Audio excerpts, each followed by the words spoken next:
Chapter 16 Through the Trapdoor. In years to come, Harry would never quite remember how he had managed to get through his exams when he half expected Voldemort to come bursting through the door at any moment. Yet the days crept by, and there could be no doubt that Fluffy was still alive and well behind the locked door. It was swelteringly hot, especially in the large classroom where they did their written papers. They had been given special new quills for the exams, which had been bewitched with an anti-cheating spell. They had practical exams as well. Professor Flitwick called them one by one into his class to see if they could make a pineapple tap dance across a desk. Professor McGonagall watched them turn a mouse into a snuff box. Points were given for how pretty the snuff box was, but taken away if it had whiskers. Snape made them all nervous, breathing down their necks while they tried to remember how to make a forgetfulness potion. Harry did the best he could, trying to ignore the stabbing pains in his forehead which had been bothering him since his trip into the forest. Neville thought Harry had a bad case of exam nerves because Harry couldn't sleep, but the truth was that Harry kept being woken by his old nightmare, except that it was now worse than ever because there was a hooded figure dripping blood in it. Maybe it was because they hadn't seen what Harry had seen in the forest, or because they didn't have scars burning on their foreheads, but Ron and Hermione didn't seem as worried about the stone as Harry. The idea of Voldemort certainly scared them, but he didn't keep visiting them in dreams, and they were so busy with their revision they didn't have much time to fret about what Snape or anyone else might be up to. Their very last exam was History of Magic. 1 hour of answering questions about batty old wizards who'd invented self-stirring cauldrons, and they'd be free. Free for a whole wonderful week until their exam results came out. When the ghostly Professor Binns told them to put down their quills and roll up their parchment, Harry couldn't help cheering with the rest. "That was far easier than I thought it would be," said Hermione as they joined the crowds flocking out into the sunny grounds.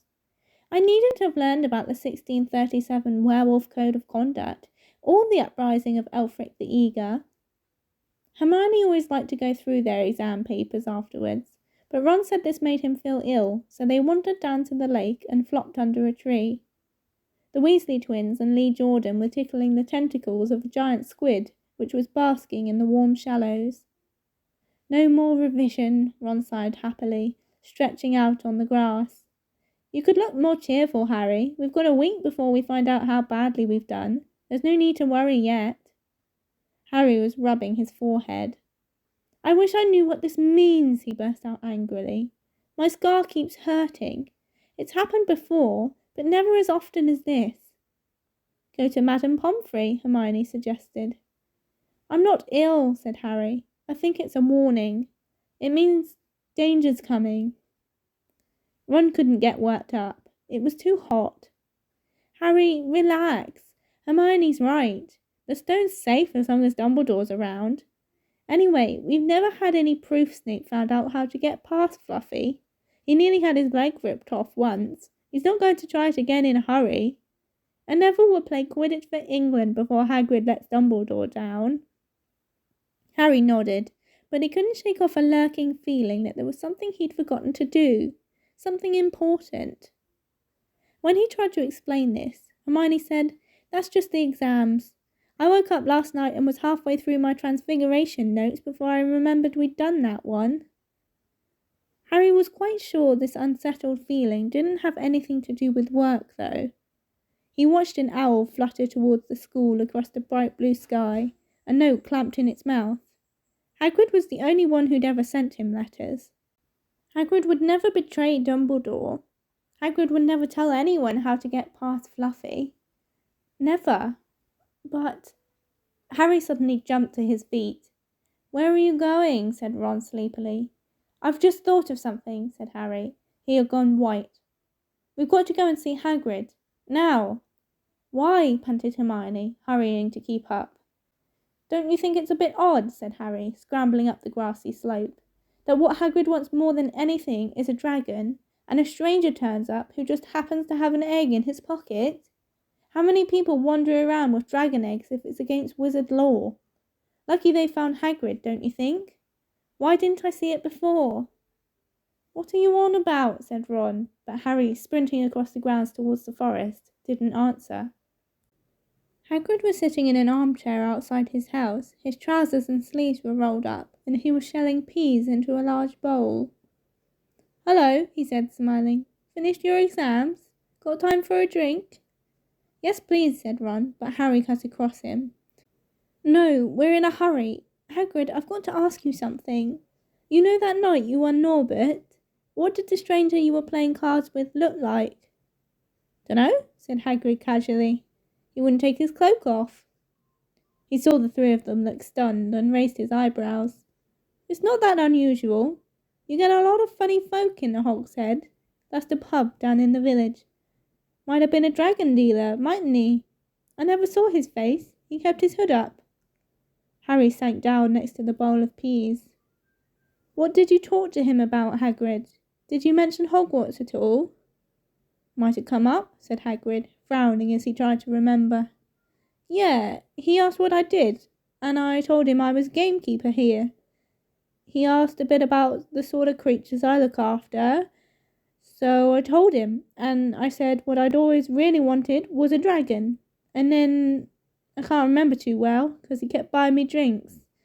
Let's see. Yeah, then he said he had the dragon egg, and we could play cards for it if I wanted. But he had to be sure I could handle it. He didn't want it to go to any odd home. So I told him, after Fluffy, a dragon would be easy." "And did he seem interested in Fluffy?" Harry asked, trying to keep his voice calm. "Well, yeah. How many three-headed dogs do you meet, even around Hogwarts? So I told him, Fluffy's a piece of cake if you know how to calm him down. Just play him a bit of music and he'll go straight off to sleep." Hagrid suddenly looked horrified. "I shouldn't have told you that," he blurted out. "Forget I said it. Hey, where are you going?" Harry, Ron and Hermione didn't speak to each other at all until they came to a halt in the entrance hall, which seemed very cold and gloomy after the grounds. "We've got to go to Dumbledore," said Harry. "Hagrid told that stranger how to get past Fluffy, and it was either Snape or Voldemort under that cloak. It must have been easy once he'd got Hagrid drunk. I just hope Dumbledore believes us. Firenze might back us up if Bane doesn't stop him. Where's Dumbledore's office?" They looked around, as if hoping to see a sign pointing them in the right direction. They had never been told where Dumbledore lived, nor did they know anyone who had been sent to see him. "We'll just have to," Harry began, but a voice suddenly rang across the hall. "What are you three doing inside?" It was Professor McGonagall, carrying a large pile of books. "We want to see Professor Dumbledore," said Hermione, rather bravely, Harry and Ron thought. "See Professor Dumbledore?" Professor McGonagall repeated, as though this was a very fishy thing to want to do. "Why?" Harry swallowed. "Now what?" "It's sort of a secret," he said, but he wished at once he hadn't, because Professor McGonagall's nostrils flared. "Professor Dumbledore left 10 minutes ago," she said coldly. "He received an urgent owl from the Ministry of Magic and flew off for London at once." "He's gone," said Harry frantically. "Now?" "Professor Dumbledore is a very great wizard, Potter. He has many demands on his time. But this is important. Something you have to say is more important than the Ministry of Magic, Potter." "Look," said Harry, throwing caution to the winds. "Professor, it's about the Philosopher's Stone." Whatever Professor McGonagall had expected, it wasn't that. The books she was carrying tumbled out of her arms, but she didn't pick them up. "How do you know?" she spluttered. "Professor, I know that someone's going to try and steal the stone. I've got to talk to Professor Dumbledore." She eyed him with a mixture of shock and suspicion. "Professor Dumbledore will be back tomorrow," she said finally. "I don't know how you found out about the stone, but rest assured no one can possibly steal it. It's too well protected." "But Professor Potter, I know what I'm talking about," she said shortly.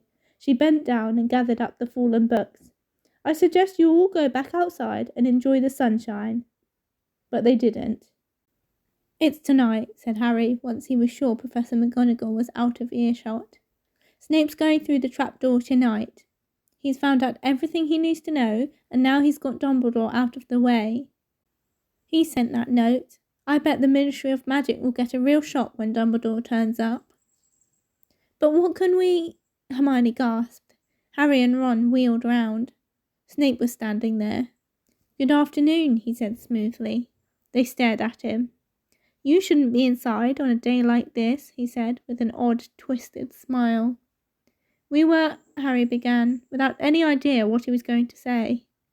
You want to be more careful, said Snape. Hanging around like this, people will think you're up to something. And Gryffindor really can't afford to lose any more points, can they? Harry flushed. They turned to go back outside, but Snape called them back. Be warned, Potter.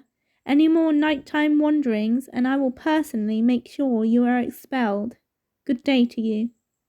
He strode off in the direction of the staff room. Out on the stone steps, Harry turned to the others. Right, here's what we've got to do, he whispered urgently. One of us has got to keep an eye on Snape. Wait outside the staff room and follow him if he leaves it. Hermione, you'd better do that. Why me? It's obvious, said Ron. You can pretend to be waiting for Professor Flitwick, you know? He put on a high voice.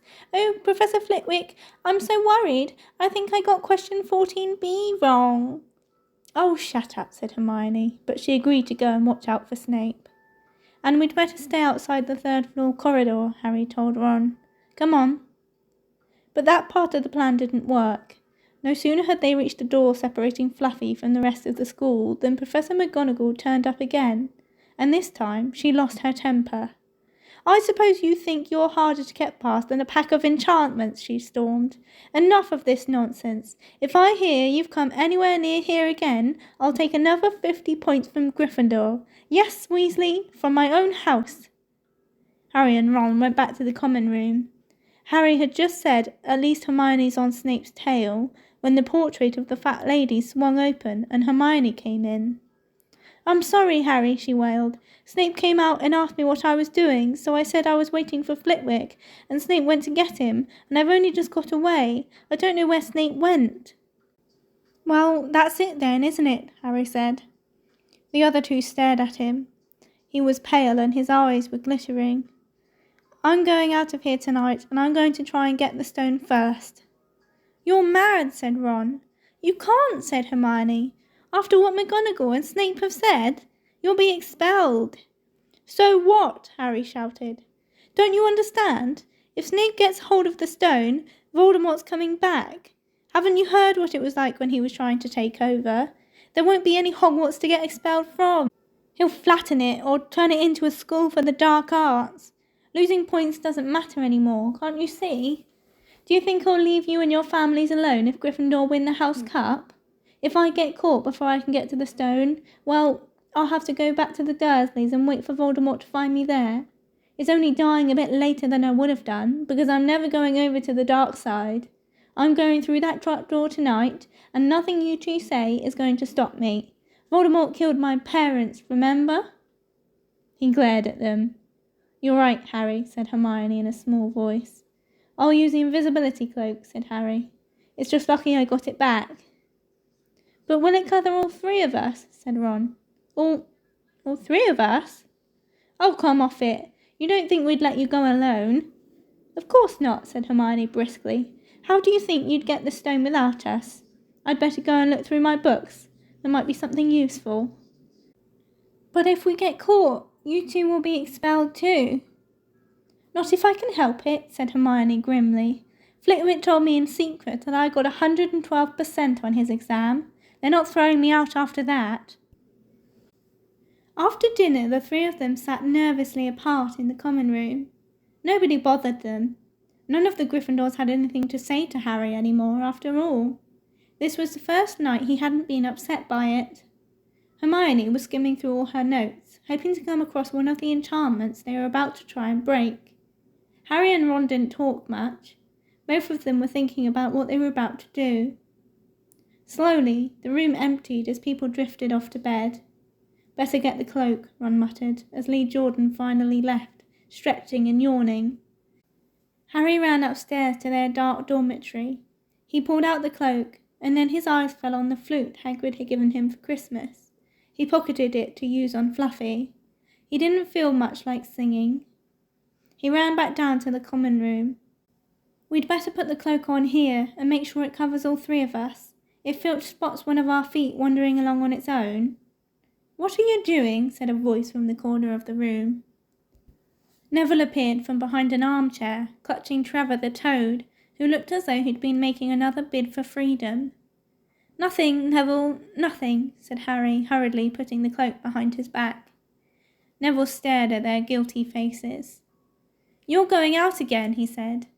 No, said Hermione. No, we're not. Why don't you go to bed, Neville?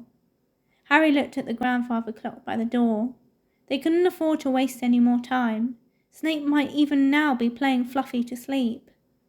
You can't go out, said Neville. You'll be caught again. Gryffindor will be in even more trouble.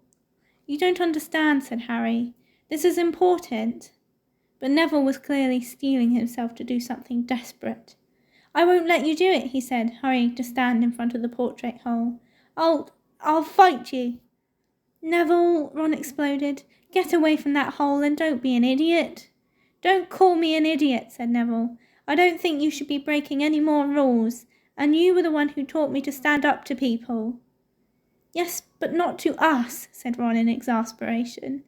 Neville, you don't know what you're doing. He took a step forward, and Neville dropped Trevor the Toad, who leapt out of sight. Go on then, try and hit me, said Neville, raising his fists. I'm ready. Harry turned to Hermione. Do something, he said desperately. Hermione stepped forward. Neville, she said, I'm really, really sorry about this. She raised her wand. Petrificus totalis, she cried, pointing it at Neville. Neville's arms snapped to his sides. His legs sprang together. His whole body rigid, he swayed where he stood, and then fell flat on his face, stiff as a board. Hermione ran to turn him over. Neville's jaws were jammed together so he couldn't speak. Only his eyes were moving, looking at them in horror. What have you done to him? Harry whispered. It's a full body bind, said Hermione miserably. Oh, Neville, I'm so sorry. We had to, Neville. No time to explain, said Harry. You'll understand later, Neville, said Ron as they stepped over him and pulled on the invisibility cloak. But leaving Neville lying motionless on the floor didn't feel like a very good omen. In their nervous state, every statue's shadow looked like Filch. Every distant breath of wind sounded like Peeves swooping down on them. At the foot of the first set of stairs, they spotted Mrs. Norris skulking near the top. Oh, let's kick her, just this once, Ron whispered in Harry's ear, but Harry shook his head. As they climbed carefully around her, Mrs. Norris turned her lamp-like eyes on them, but didn't do anything. They didn't meet anyone else until they reached the staircase up to the third floor. Peeves was bobbing halfway up, loosening the carpet so that people would trip. Who's there? He said suddenly as they climbed towards him. He narrowed his wicked black eyes. No, you're there, even if I can't see you. Are you ghouly or ghosty or wee student beastie? He rose up in the air and floated there, squinting at them. Should call Filch, I should, if something's a-creeping around unseen. Harry had a sudden idea. Peeves, he said in a hoarse whisper, the bloody Baron has his own reasons for being invisible. Peeves almost fell out of the air in shock. He caught himself in time and hovered about a foot off the stairs. So sorry, your bloodiness, Mr. Baron, sir, he said greasily. My mistake, I didn't see you. Of course I didn't, you're invisible. Forgive old Peevesy his little joke, sir. I have business here, Peeves, croaked Harry. Stay away from this place tonight. I will, sir, I most certainly will, said Peeves, rising up in the air again. I hope your business goes well, Baron. I'll not bother you. And he scooted off. Brilliant, Harry, whispered Ron. A few seconds later, they were there, outside the third-floor corridor, and the door was already ajar. Well, there you are, Harry said quietly. Snape's already got past Fluffy. Seeing the open door somehow seemed to impress upon all three of them what was facing them. Underneath the cloak, Harry turned to the other two. If you want to go back, I won't blame you, he said. You can take the cloak. I won't need it now. Don't be stupid, said Ron. We're coming, said Hermione. Harry pushed the door open. As the door creaked, low, rumbling growls met their ears. All three of the dogs' noses sniffed madly in their direction, even though it couldn't see them. "What's that at its feet?" Hermione whispered. "Looks like a harp," said Ron. "Snape must have left it there." "It must wake up the moment you stop playing," said Harry. "Well, here goes." He put Hagrid's flute to his lips and blew. It wasn't really a tune, but from the first note the beast's eyes began to droop. Harry hardly drew breath. Slowly, the dog's growls ceased. It tottered on its paws and fell to its knees. Then it slumped to the ground, fast asleep. "Keep playing," Ron warned Harry as they slipped out of the cloak and crept towards the trapdoor. They could feel the dog's hot, smelly breath as they approached the giant heads. "I think we'll be able to pull the door open," said Ron, peering over the dog's back. "Want to go first, Hermione?" "No, I don't." "All right." Ron gritted his teeth and stepped carefully over the dog's legs. He bent and pulled the ring of the trapdoor, which swung up and open. "What can you see?" Hermione said anxiously. "Nothing, just black. There's no way of climbing down. We'll just have to drop." Harry, who was still playing the flute, waved at Ron to get his attention and pointed at himself. "You want to go first? Are you sure?" said Ron. "I don't know how deep this thing goes. Give the flute to Hermione so she can keep him asleep." Harry handed the flute over. In the few seconds' silence, the dog growled and twitched, but the moment Hermione began to play, it fell back into its deep sleep. Harry climbed over it and looked down through the trapdoor. There was no sign of the bottom. He lowered himself through the hole until he was hanging on by his fingertips. Then he looked up at Ron and said, "If anything happens to me, don't follow. Go straight to the owlery and send Hedwig to Dumbledore, right?" "Right," said Ron. "See you in a minute, I hope." And Harry let go. Cold, damp air rushed past him as he fell down, down, down, and flump! With a funny, muffled sort of thump, he landed on something soft. He sat up and felt around, his eyes not used to the gloom. It felt as though he was sitting on some sort of plant. "It's okay," he called up to the light the size of a postage stamp, which was the open trap door. "It's a soft landing. You can jump." Ron followed straight away. He landed sprawled next to Harry. "What's this stuff?" were his first words. "Dunno, sort of plant thing. I suppose it's here to break the fall." "Come on, Hermione." The distant music stopped. There was a loud bark from the dog, but Hermione had already jumped. She landed on Harry's other side. "We must be miles under the school," she said. "Lucky this plant thing's here, really," said Ron. "Lucky!" shrieked Hermione. "Look at you both." She leapt up and struggled towards the damp wall. She had to struggle because the moment she had landed, the plant had started to twist snake-like tendrils around her ankles. As for Harry and Ron, their legs had already been bound tightly in long creepers without their noticing. Hermione had managed to free herself before the plant got a firm grip on her. Now she watched in horror as the two boys fought to pull the plant off them. But the more they strained against it, the tighter and faster the plant wound around them. "Stop moving," Hermione ordered them. "I know what this is. It's Devil's Snare." "Oh, I'm so glad we know what it's called. That's a great help," snarled Ron, leaning back, trying to stop the plant curling around his neck. "Shut up! I'm trying to remember how to kill it," said Hermione. "Well, hurry up! I can't breathe," Harry gasped, wrestling with it as it curled around his chest. Devil's Snare, Devil's Snare. What did Professor Sprout say? It likes the dark and the damp. So light a fire, Harry choked. "Yes, of course, but there's no wood," Hermione cried, wringing her hands. "Have you gone mad?" Ron bellowed. "Are you a witch or not?" "Oh, right," said Hermione, and she whipped out her wand, waved it, muttered something, and sent a jet of the same bluebell flame she had used on Snape at the plant. In a matter of seconds, the two boys felt it loosening its grip as it cringed away from the light and warmth. Wriggling and flailing, it unravelled itself from their bodies, and they were able to pull free. "Lucky you pay attention in herbology, Hermione," said Harry, as he joined her by the wall, wiping sweat off his face. "Yeah," said Ron, and lucky Harry doesn't lose his head in a crisis. There's no wood, honestly. This way, said Harry, pointing down a stone passageway which was the only way on.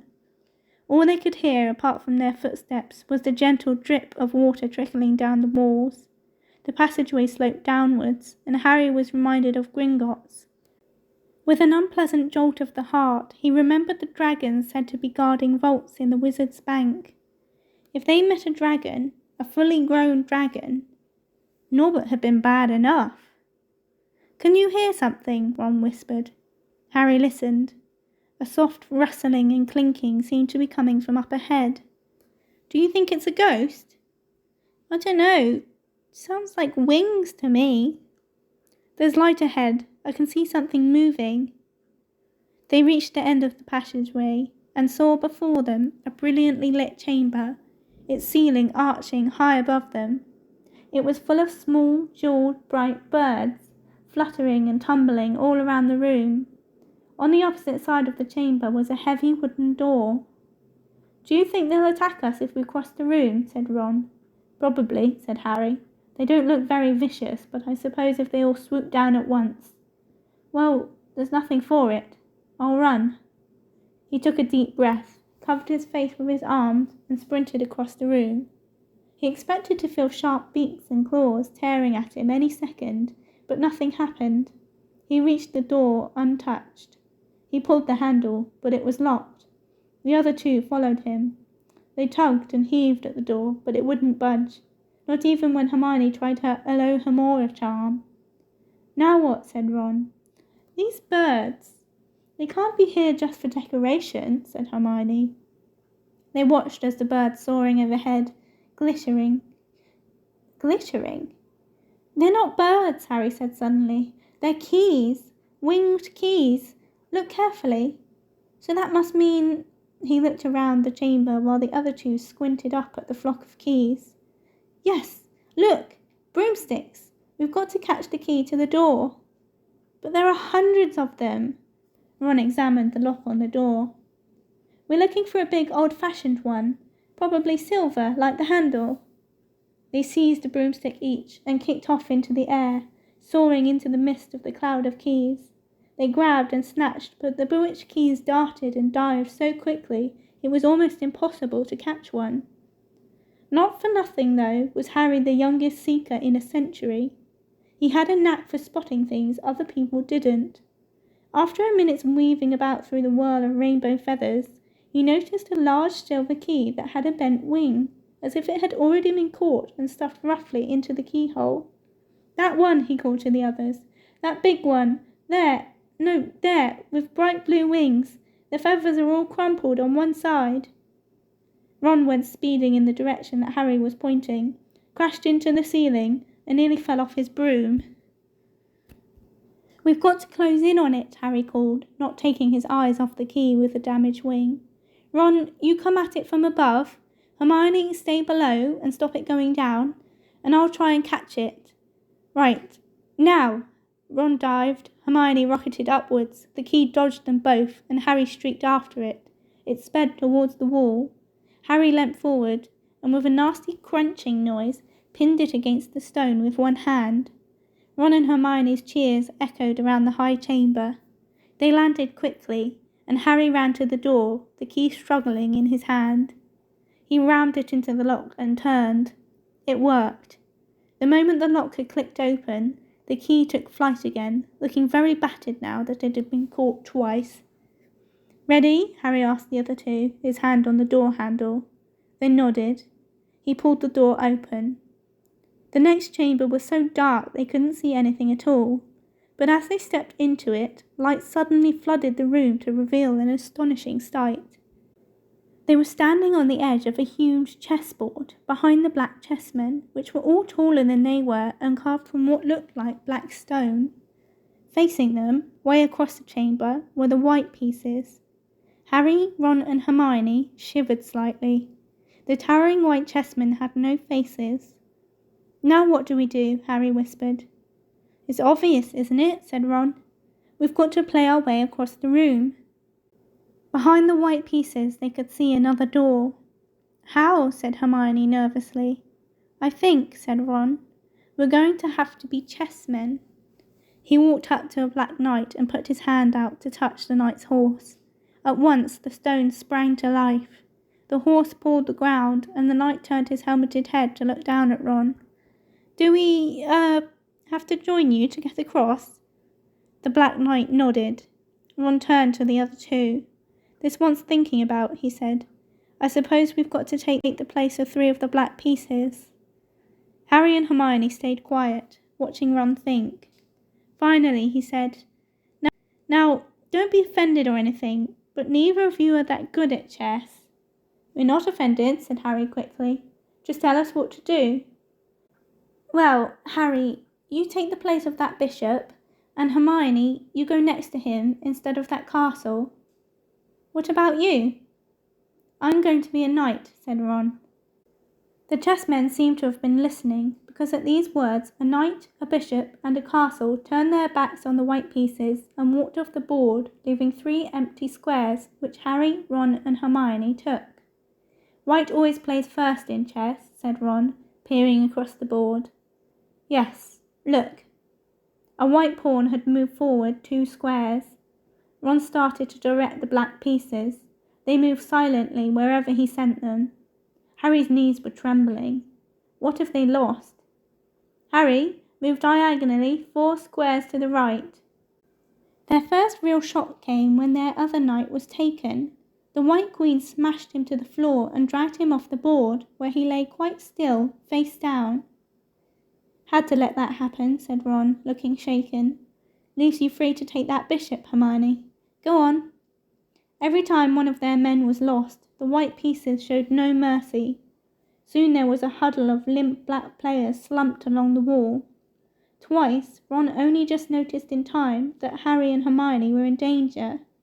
He himself darted around the board, taking almost as many white pieces as they had lost black ones. We're nearly there, he muttered suddenly. Let me think.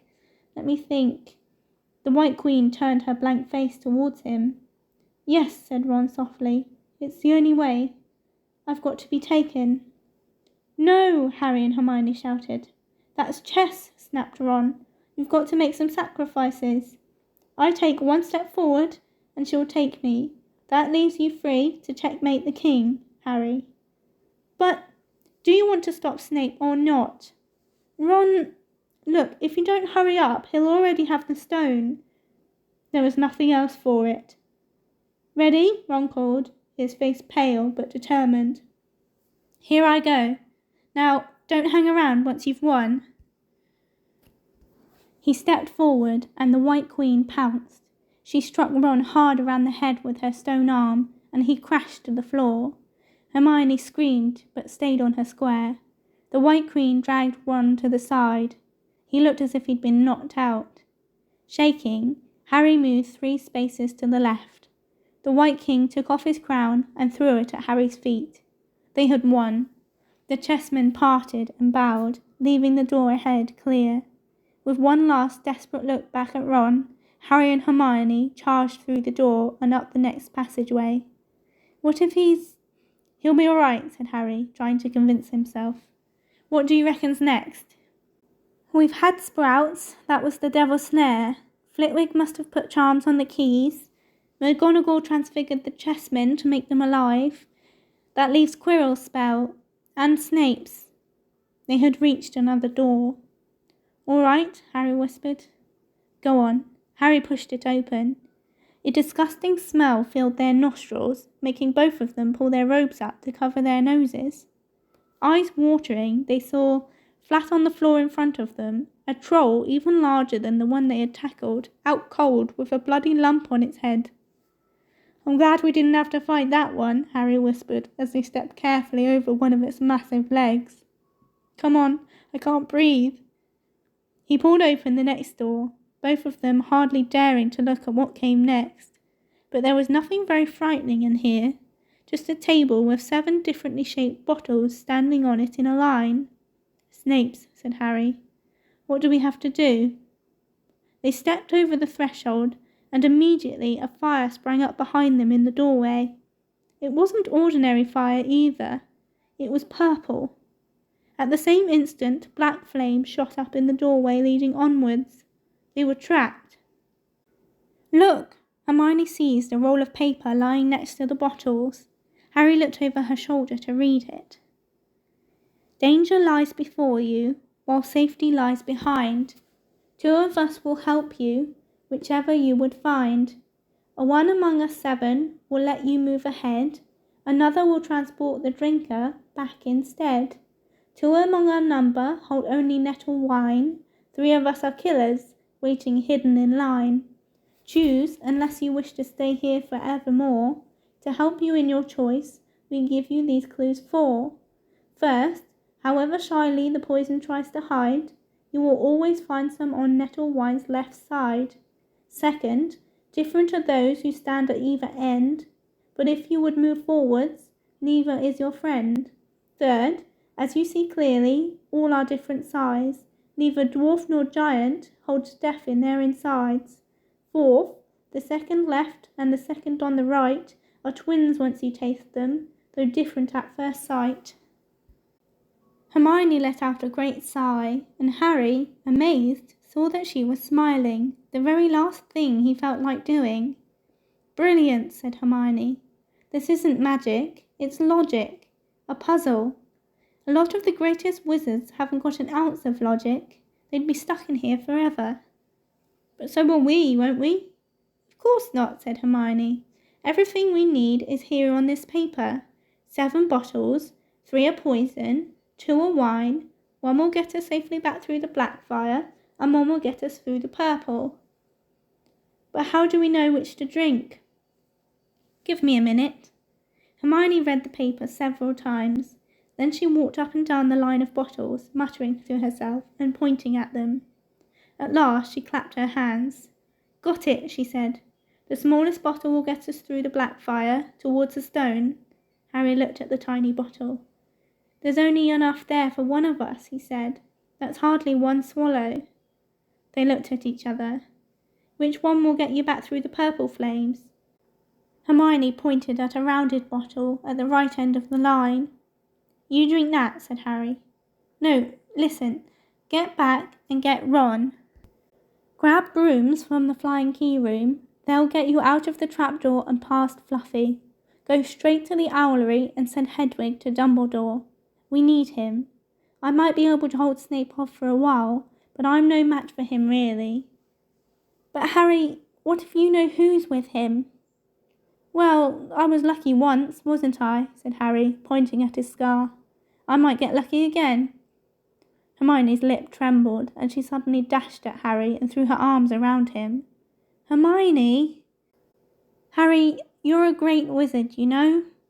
I'm not as good as you, said Harry, very embarrassed as she let go of him. Me, said Hermione. Books and cleverness. There are more important things. Friendship and bravery and... Oh, Harry, be careful. You drink first, said Harry. You're sure which is which, aren't you? Positive, said Hermione. She took a long drink from the round bottle at the end and shuddered. It's not poison, said Harry anxiously. No, but it's like ice. Quick, go, before it wears off. Good luck. Take care. Go! Hermione turned and walked straight through the purple fire. Harry took a deep breath and picked up the smallest bottle. He turned to face the black flames. Here I come, he said, and he drained the little bottle in one gulp. It was indeed as though ice was flooding his body. He put the little bottle down and walked forward. He braced himself, saw the black flames licking his body, but couldn't feel them. For a moment he could see nothing but dark fire. Then he was on the other side, in the last chamber. There was already someone there. But it wasn't Snape. It wasn't even Voldemort.